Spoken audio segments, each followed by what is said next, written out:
Bonjour à tous, c'est Roro Lapin là, qui va essayer de vous présenter une réplique d'Airsoft d'un nouveau genre dans le sens où elle est vraiment intéressante par son prix.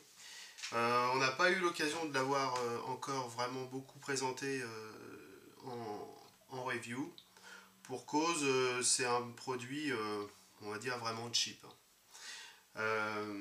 Donc c'est Dragon Guns qui fabrique cette réplique et elle est en vente sur des sites en Pologne, hein, par exemple.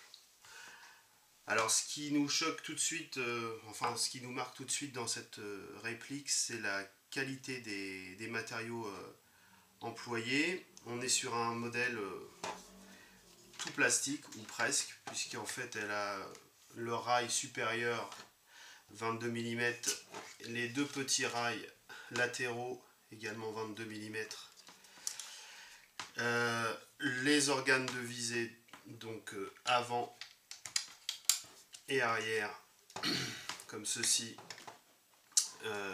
en métal, et le chargeur également, j'allais oublier le chargeur qui est un chargeur de type M4 en métal. Le reste, bah, c'est que du plastique.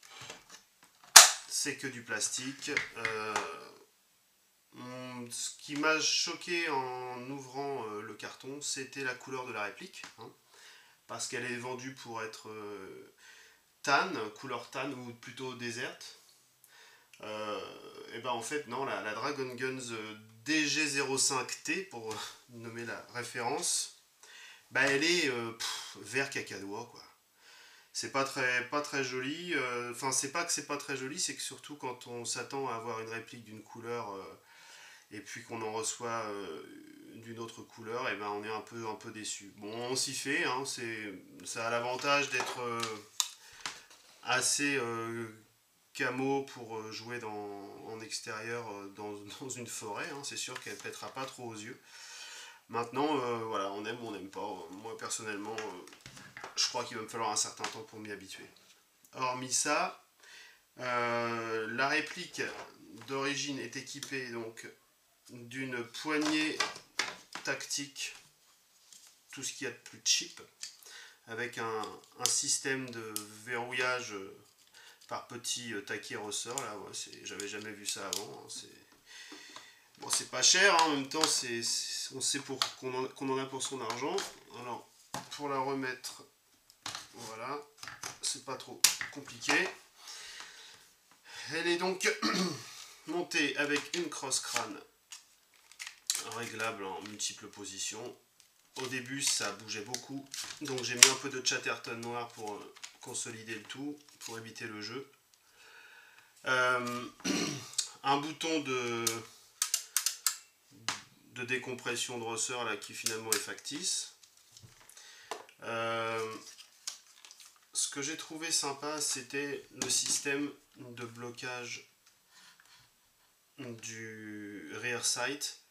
Donc on bascule un petit levier comme ceci sur ressort et on baisse la visée arrière au maximum, on laisse le taquet et voilà, on verrouille. C'est-à-dire qu'en fait, quand on aura baissé ces deux organes de visée et qu'on aura décidé d'y mettre un point rouge ici, eh bien on n'est pas obligé de tout démonter, c'est pas mal foutu.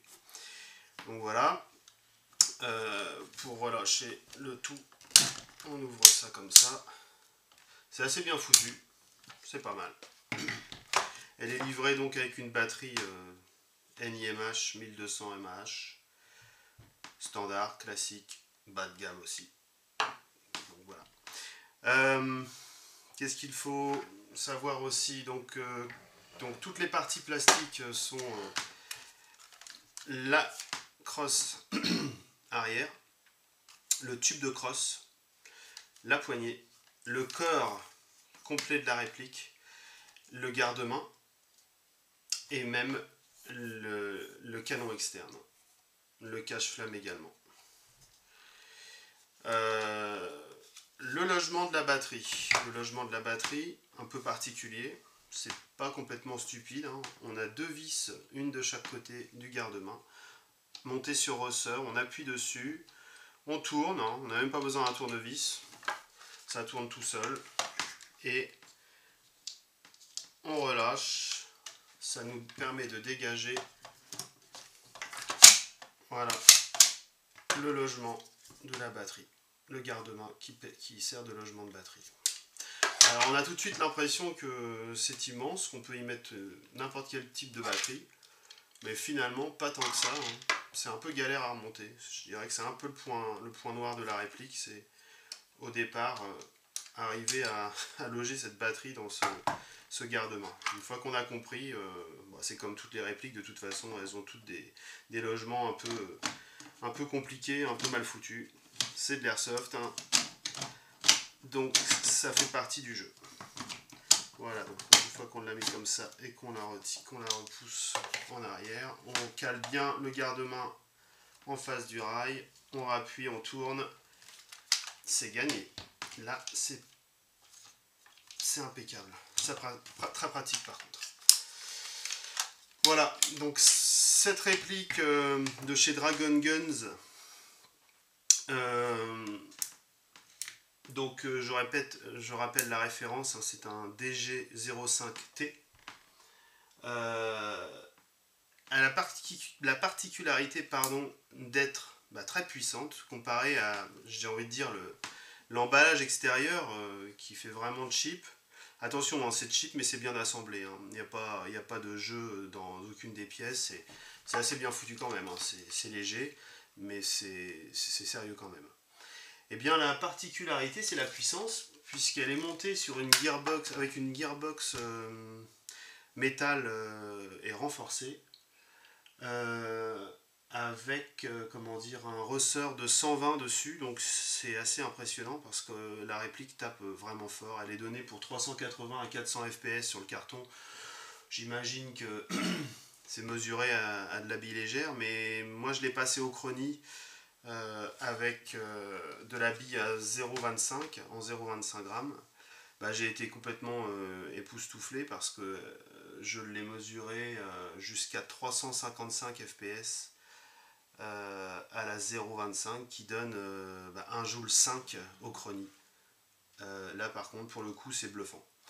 Le plus bas, le plus mauvais tir que j'ai fait est passé à 1 joule 42 exactement, donc je sais pas moi c'était 300 dans les 350 fps à la 0,25. Donc voilà, donc réplique puissante. Pour ceux qui jouent pas en assaut, ça peut être intéressant parce que ce qu'il faut savoir, c'est qu'en plus cette réplique équipée d'origine d'un canon ordinaire est très précise. Hein. On ne peut pas vraiment constater de dispersion majeure. Ça arrive droit au but, ça file les unes derrière les autres, c'est assez bluffant. Moi j'ai beaucoup joué avec d'autres répliques de bien meilleures marques, beaucoup plus chères, et qui imposaient le changement direct d'un canon pour un canon de précision, quoi. Et là non, on n'a même pas besoin, franchement pour une réplique de ce prix là, donc je rappelle le prix, non je ne l'ai pas encore dit, donc ça coûte 107 €, 107 €, frais de port inclus, hein, il n'y a pas de frais de port d'ailleurs sur ce site. 107 €, c'est le prix d'un gun, hein, d'un gun de poing, et encore pas grand chose de rare. Là on a une bonne réplique de secours. Moi j'ai pris ça parce que j'ai eu des petits problèmes avec mes répliques un peu plus haut de gamme et j'ai parfois été en panne pour jouer le dimanche. Et en achetant ça, plus de problème, ça coûte zéro, enfin ça coûte rien du tout comparé aux répliques moyen et haut de gamme, et on peut jouer le dimanche quoi, si la réplique principale est en panne. Voilà. Donc pour ce qui est de son poids, c'est 2,5 kg avec la batterie. C'est léger, c'est maniable, c'est très bien. Pas de problème par rapport à ça. Qu'est-ce qu'on pourrait dire d'autre? Eh bien, pas grand chose. Moi je conseille tout simplement ce produit pour une réplique de secours, on va dire. Voilà. Voilà, donc c'était Roro Lapin pour la review d'une Dragon Guns DG05T réplique à 107 € sur un site en Pologne. Merci et à bientôt.